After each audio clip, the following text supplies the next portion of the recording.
पूजेच्या दिवशी तिचा प्रकाश चमकायचा.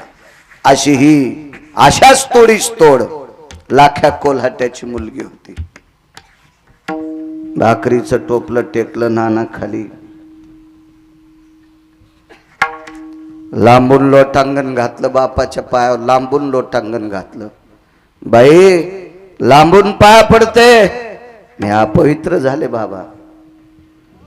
बापाला सांगितलं बाबा मी अपवित्र झाले.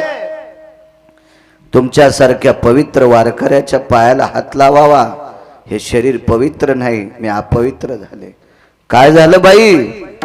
श्रीमंतानं भिक्षा मागण्यासाठी वाड्यात बोलवलं बाबा, या शरीराला वाटून टाकले. येते बाबा मी. पाल दिलेलं होतं उंच डोंगरावर. बापाने सांगितलं थांब बाई, नकोय बाबा, उद्याचा सूर्य पाहायचा नाही. आणि धाड दिशी कड्यावून स्वतःच शरीर फेकून दिलं. लक्ष्याला ठाव स्मशानीचा सांगतोय. पुढे बघा, पुढे ऐका, पुढे किती अधिकार असेल याचा. मुलीचं ते शरीर उचललं, पांढऱ्या कपड्यात बांधलं, एका विशिष्ट प्रकारच्या जागेवर नेऊन त्याला भडाग्नी नावाचा अग्नी दिला, पेटवलं ते शरीर. मुलीच्या राखेपाशी लाख्या कोल्हाटी रात्रंदिवस ढोल वाजित होता.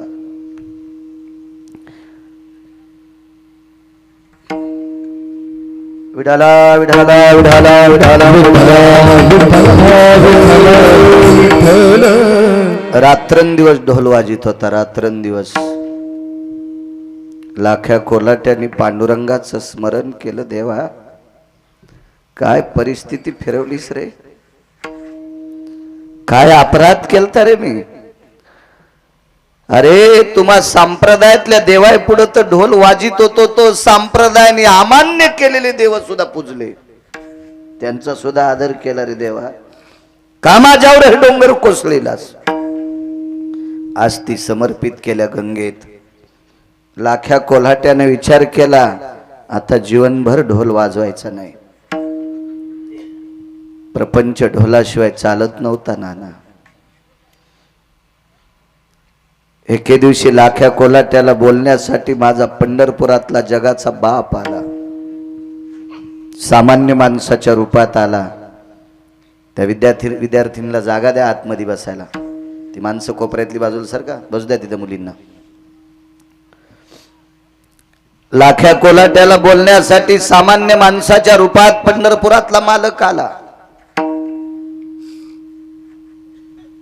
लाखा जी ढोल नाही वाजवायचा. नाही मालक. मालक म्हणायचा लाख्या कोल्हाटी, कोणाला पण मालक म्हणायचा. नाही वाजवायचा मालक. का? कशाला वाजवायचा मालक? काय या ढोलाने कल्याण केलंय, काय देवाची सेवा केली मालक. लोक ओरडायचे तरी मंदिरात मारुतीरायाच्या पुढे ढोल वाजल्याशिवाय मी माझा खेळ चालू करीत नव्हतो मालक. पंढरपुरातल्या मालकाला मारुतीरायानं चालना दिली ती. देवा असं एक गाव नाही की त्या गावात माझ्या पुढे ढोल वाजिला नाही आणि लाख्या कोल्हाट्यानं खेळ सुरू केला, असं गाव नाही. बघा देवा, ऐकत नव्हता लाख्या कोल्हाटी. लाख्या कोल्हाट्याच्या पालामध्ये एक गोडस कुंकू लावलेली बाई, डोकं झाकून पदर घेतलेली स्त्री. एक विनंती करेल तुम्हाला, दोन गोष्टी झाकलेल्या असावं. देवानं किती पैसे द्यावा, पण पैसे डायरीच्या पुढून नाही ठुले पाहिजे. हे भिकारचोट लोकांचं लक्षण असते. 500-500च्या 2-3 नोटा डायरीच्या पुढून दिसत्या शर्टातून पुढं ठुणं हे भिकारचोटपणाचं लक्षण असते. पैसे हे झाकलेले असावा आणि सर्वांग झाकलेली माझ्या पवित्र देशाची स्त्री असावा. सर्वांग. राहिलं पदर डोक्यावरून जरी घ्यायला कोणाला कंटाळा येत असेल की तुमच्या डोक्याला खिळा ठोकलेला नाही, याच्याकरता तुमचा पदर डोक्याला अडकत नाही, त्याबद्दल मी मान्य करतो. पण पवित्र स्त्रीने आपली पाठ या देशातल्या कुठल्याही पुरुषाला दाखवू नये, असा पुराणाचा सिद्धांत आहे. पुराणाचा सिद्धांत आहे. मी फार पलीकडे जाऊन बोललो असतो, पण आजचं कीर्तन दशक्रिया विधीचं आहे म्हणून त्याच्या पुढचा प्रसंग सांगत नाही. ऐकायला तुम्हालाही बरं वाटणार, तो उपदेशपर प्रकरणातला आहे, पण थोडासा जहालवादी असल्यामुळे आजच्या कीर्तनात तरी नकोय. कधी वेगळं सप्ताहातलं कीर्तन असेल तर तुमच्या पुढे ते मांडेल. छत्रपती शिवाजी महाराज ज्या वेळेला एका साधूपाशी बसले त्यावेळेला साधूनं स्वतः तुकोबारायला नमूद केलं, छत्रपतींना नमूद केलं. छत्रपतींना नृत्य आवडत नव्हतं. हल्ली या बाबतीत सांगायचं झालं तर ज्याच्याकडे भरपूर पैसे झाले त्या घरच्या महिला शेवंतीत नृत्य करतात. काय वाटत असेल छत्रपतींना, काय वाटत असेल ज्ञानोबाराय तुकोबारायांना, काय वाटत असेल नामदेवराय चोखोबारायांना, काय वाटत असेल पैठणच्या मालकांना, काय वाटत असेल या संतांना. बाईनं पाठ दाखवू नये निषेध सांगितलं. चला असं पुढे सरकार. डोकं भरून पदर घेतलेली ती स्त्री समाजानं कोल्हाट्याच्या कुळातली होती.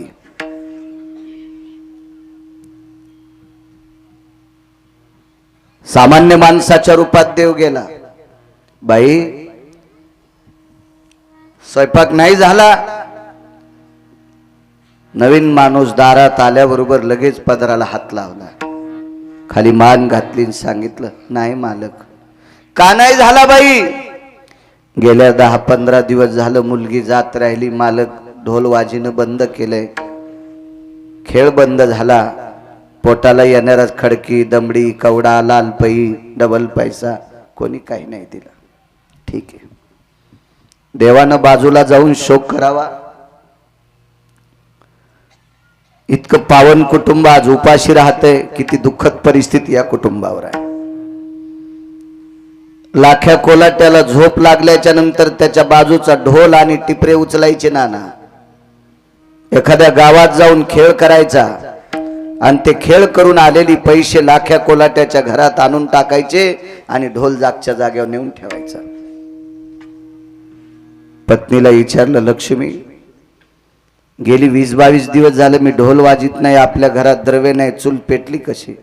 तिनं सांगितलं, मालक खेळ करताना जो कपडा आथरीतो त्याच कपड्यात पैशाचं गठुडं येते आणि त्याच्यावर द्रव्य आणते, ज्वारी गहू आणते आणि आपल्या भाकरी करते. मग हा कपडा असतो कुठं?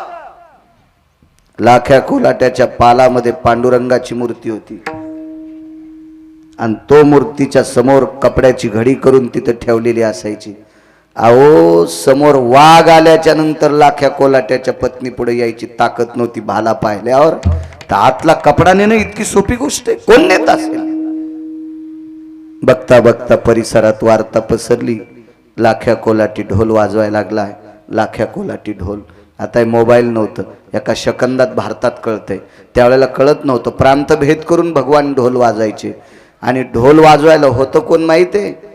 जगाचा बाप लाख्या कोलाट्याच्या रूपात ढोल वाजित होता.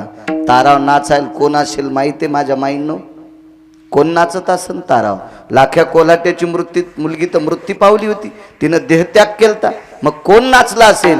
तर त्या तारेवर पंढरपुरातली मालकी नाचत होती. पंढरपुरातली मालकी त्या तारेवर कसरत करत होती. नाचणं हा शब्द मूर्ख आहे, कसरत करत होती. कसरत हा शब्द गाळून टाका. त्या तारेवरती कसरत करायची. हे कोणी सांगितलं माहितीये?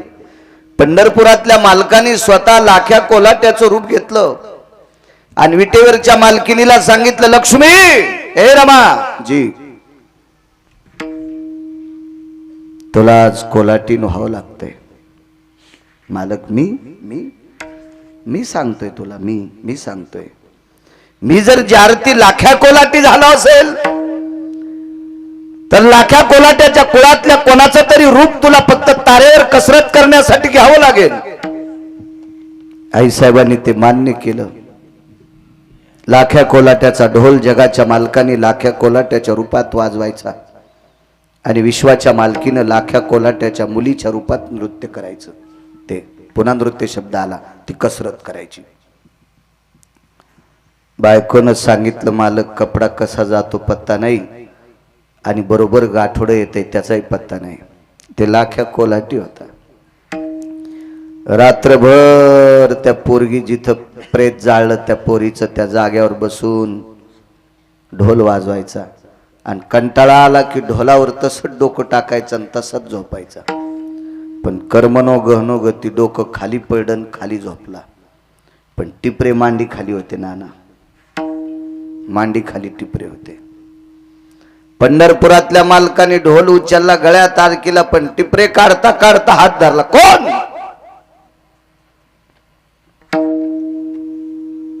सोड म्हणले. नाही सोडित. कोण आहे सांग? अंधारात हात धरला पंढरपुरातल्या मालकाचा. लाख्या कोलाट्याने हात फार दाबला, पण हात दबत नव्हता आणि मोडत नव्हता. हात पंढरपुरातल्या मालकाचा होता. लाख्या कोलाट्यानं सांगितलं, तू नाव जरी नाही सांगितलं तर एक लक्षात येतंय, माझ्यापेक्षा हजारो पटीनं ताकद तुझ्यात आहे. मी ज्याचा ज्याचा हात रागानं धरला त्याचा हात हात राहिलाच नाही. ते लाख्या कोलाटी होता. त्यानं सांगितलं, ज्याचा ज्याचा मी हात रागानं धरलाय त्याचा हात टिपरे मोडण्यासारखं मोडून टाकलाय, पण तुझा हात मोडत नाही रे. कोण आहे सांगणं नाव. रूप प्रगट केलं. सजलांनो, ते रूप होतं पंढरीतल्या मालकाचं. पंढरपुरातला मालक उभा राहिला, लोटांगण घातलं पायावर, आवाज दिला, लक्ष्मी. खडखडून उठली रात्री. जी मालक जी, पाया पड ग. जगाचा बाप आहे, विश्वाचा बाप आहे, पाया पड, तू पड पाय. आणि लाख्या कोलाट्याच्या पत्नीने दंडवत घातला. लाख्या कोलाट्याने विचारलं, देवा ढोल कशाला नेऊ लागलास? गेली 12 दिवस झालं मीच ढोल वाजितो लाखा. देवा तुम्ही, लोक काय म्हणतील तुम्हाला? काही नाही लाख्या, तुझ्या रूपात वाजितो. देवा माझ्या रूपात ढोल? आणि नुसता ढोल वाजिल्या पैसे कोण देईल? नाही लाख्या, तुझे येळू चोरून नेले, तुझा दोर चोरून नेला, तुझे डाम चोरून नेले, हे सगळं काही त्या ठिकाणी.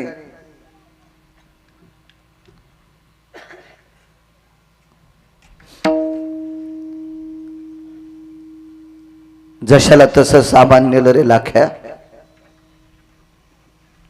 लाख्या कोलाट्याने देवाच्या पायावर डोकं ठेवलं. नानाने एक विनंती केली, ढोल चोरून नेलास, टिपरे चोरून नेलेस, येळू चोरून नेलेस, दोर चोरून नेला, डाम चोरून नेला, पण नाचलं कोण रे? कोण नाचलं देवा? ढास ढास विटेचा मालक रडत होता.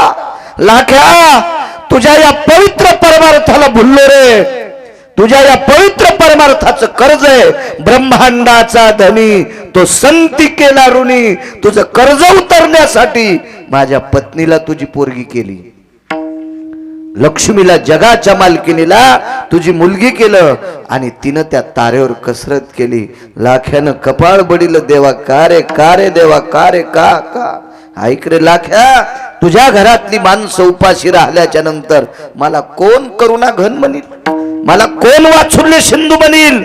मला कोण जगाचा मालक बनील रे लाख्या? दृष्टांत संपला सज्जनांनो. इतकं खालचं काम करू शकतो का नाना कोणी?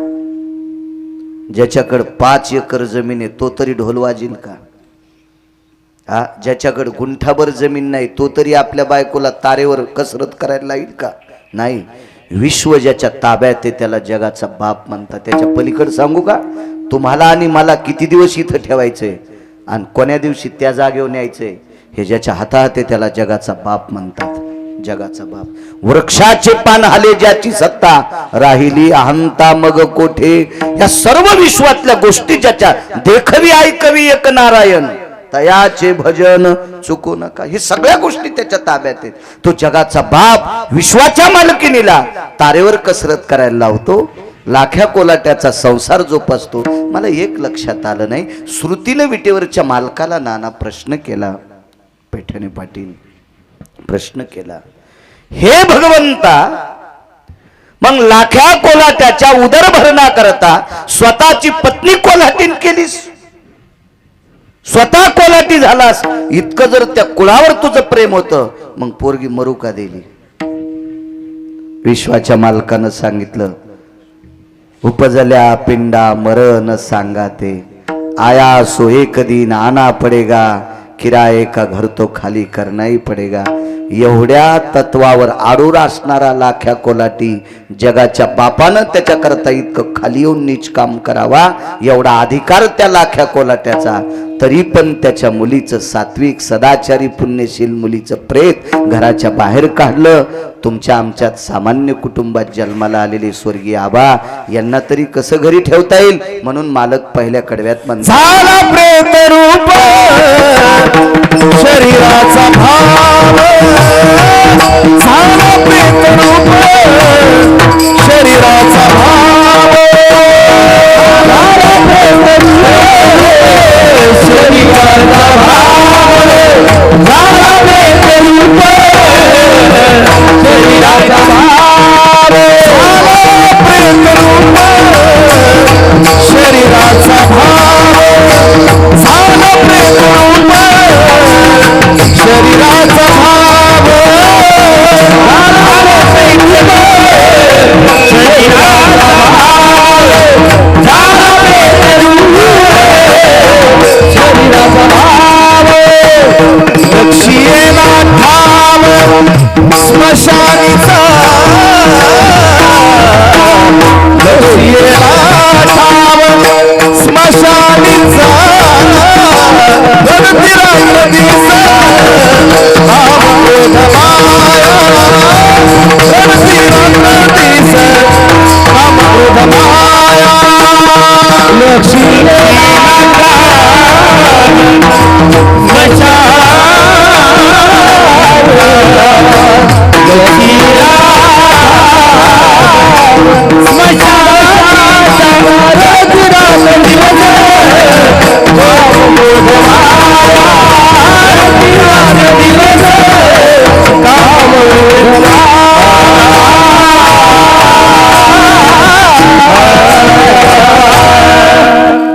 रडती रात्रंदिवस काम क्रोध माया हाय हाय करत होता यम. बाप रे काय लाख्या कोल्हाट्याचा अधिकार. एवढा मोठा नाविन्यपूर्ण असणारा आध्यात्मिक क्षेत्रातला एक लाख्या नावाचा व्यक्ती ज्याच्यासाठी जगाचा मालक इतका आपलं समर्पण करतोय पण गेलेल्या माणसाला नाही वाचू शकत, नाही थांबतायत. जन्मले ते बाळ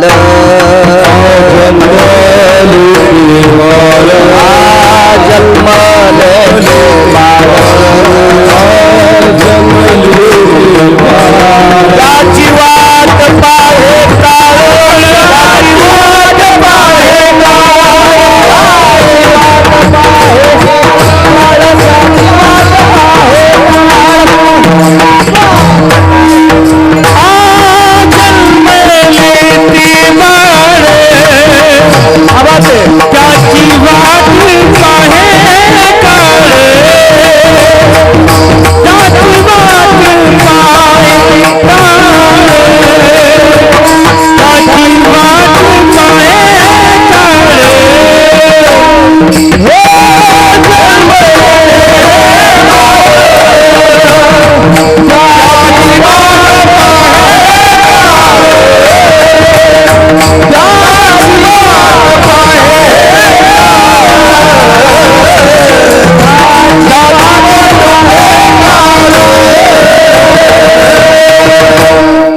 माझे पैठणचे मालक नमूद करतात ज्या दिवशी जन्म झाला त्या दिवसापासून वाट पाहतो काळ. सूचना आली म्हणून थोडं 10-5 मिनिटं पुढे सरकतोय. मलाही संध्याकाळी यवतमाळच्या जवळ जायचंय. आदरणीय नागरे सर राहुल भैयांनी संपर्क केला असेल हुशे साहेबांकडे. साहेबांनी सुद्धा सांगितलं, नागरे सरांनी सांगितलं कीर्तन करावं लागतंय. आणि आबांचंही माझ्यावर अतूट प्रेम होतं, खूप जिव्हाळ्याचं नातं होतं. एरवी कीर्तनात कुठे येतील काही नवल नाही. मगाशी बोलून गेलो मी श्रावण मासामध्ये मागच्या हा श्रावण गेलेला त्याच्या मागच्या श्रावणात मोठ्या श्रद्धेने आबांनी मुद्दाम होऊन श्रावणातला सोमवार सोडण्याकरता घरी बोलवलं होतं. अतूट प्रेम करणारी व्यक्ती. सरांनी जास्त आग्रह केला, नागरे सरांनी सुद्धा. एक पुरावा मानतो. सूचना आली 10-5 मिनिटं पुढे सरका.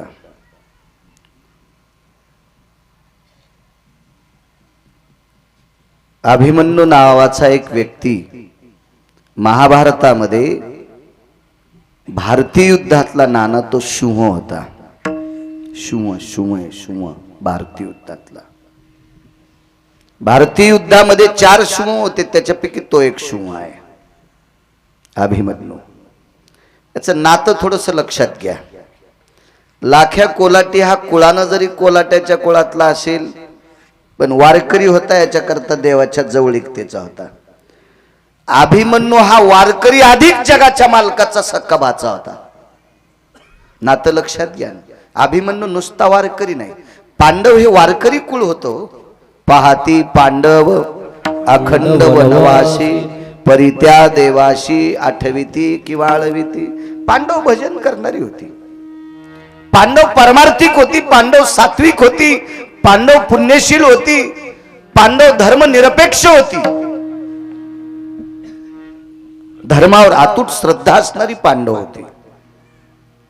आणि या पांडवांचा सुपुत्र अर्जुनाचा सुपुत्र अभिमन्यू 22.5 वर्ष वय आहे. अर्जुन तर झोपी गेल्यावर त्याच्या अंगावरचे रोम कृष्ण कृष्ण म्हणायचे असं पुराण सांगते. मी तर काही नव्हतो त्यावेळेला, पुराण सांगते पुराण. अर्जुन किती देवाला आवडायचे. हा कोपे तरी निवांत साहे, आरुषे तरी बुझावीत जाय. नवल पिस लागलं होतं अर्जुनाचं. पिस म्हणजे वेडा, पिसा म्हणजे पागल. जगाचा मालक अर्जुनासाठी वेडा झालता, वेडा. इतकी अर्जुनाची भक्ती श्रेष्ठ होती. त्या अर्जुनाला भगवंताची सुभद्रा नावाची बहीण दिलती. त्या सुभद्रेपासून अर्जुनाला अभिमन्यू नावाचे पुत्र झाले. फार सात्विक पुत्र. अभिमन्यूनी बऱ्यापैकी आईच्या पोटात असताना संस्कार प्राप्त केले. म्हणून आपल्याकडे गर्भसंस्कार नावाची एक पद्धत आहे. गरोदर स्त्रीने टीव्हीवरल्या जहाल मालिका पाहिल्या नाही पाहिजे. जहाल असतात ना काही काही मालिका. जहाल सुनेनं सासूच्या तुतरीत आणलं, पोरानं बापाला गचांडी दिली, असं ते पाहायला भेटतं ना आपल्याला. हो, एकेरी बोललेलं. टीव्ही मध्ये बऱ्यापैकी मालिकेत बायका आवाजाव बोलत नाहीत. विवेक, ए विवेक, अरे तुरच. नंतर असं कळतंय की हे कोण असेल विवेक. हिचा पोरग म्हणा तर हिचं तितकं वय नाही, याला दाब नावाने मिशा आल्या आता. आणि ही विवेक कस काय म्हणाली. नंतर विचारलं, ताई हे कोण आहेत. माझे मिस्टर. राहू दे म्हणलं, मला चहा नको.